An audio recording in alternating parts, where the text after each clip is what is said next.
초과 생산된 쌀을 정부가 의무적으로 사들이도록 하는 내용의 양곡관리법 개정안이 야당 단독으로 국회 본회의에 부의됐습니다.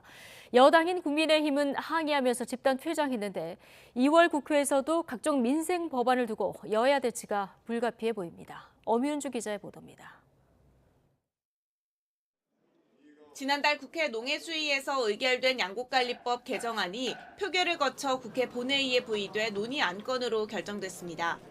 강하게 반발하던 국민의힘은 집단 퇴장했고 의원 165명이 투표에 참여해 찬성 157명, 반대 6명, 무효 2명으로 가결됐습니다.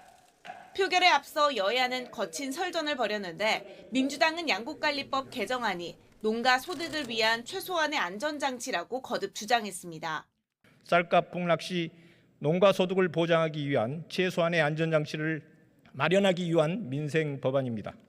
반면 국민의힘은 이를 포퓰리즘 정책이라고 규정하는 동시에 이재명 대표의 사법 리스크 국면 전환용일 뿐이라고 맞받았습니다. 결국 포퓰리즘으로 국민을 선동해서 민주당 이재명 대표에 대한 사법 리스크를 희석시키려는 파렴치한 정치. 다만 찬반 투표를 위한 안건 상정 권한을 쥔 김진표 국회의장이 여야 간 합의를 요청하면서 이번 본회의에서는 표결이 이뤄지지 않았습니다.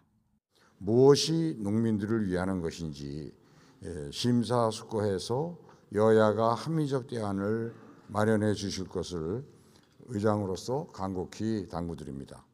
양곡관리법이 국회 문턱을 넘는다 해도 여당이 강하게 반대하는 데다 윤석열 대통령이 거부권을 행사할 가능성이 높아 실제 효력이 발생할 가능성은 낮습니다.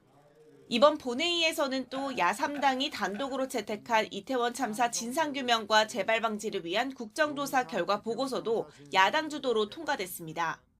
대통령에게는 이상민 행정안전부 장관의 즉각적인 파면과 참사 책임자에 대한 인사조치, 그리고 희생자 유가족과 생존자에 대한 진심 어린 사과를 촉구하였고, 민주당이 이렇게 법리에도 맞지 않는 위증죄 고발을 강행하는 이유는 본인들의 정치적 목적을 달성하려는 것으로 볼 수밖에 없습니다. 안전운임제와 방송법 개정안 등 법사위에 올라와 있는 각종 법안을 두고도 여야는 좀처럼 입장차를 좁히지 못하고 있습니다.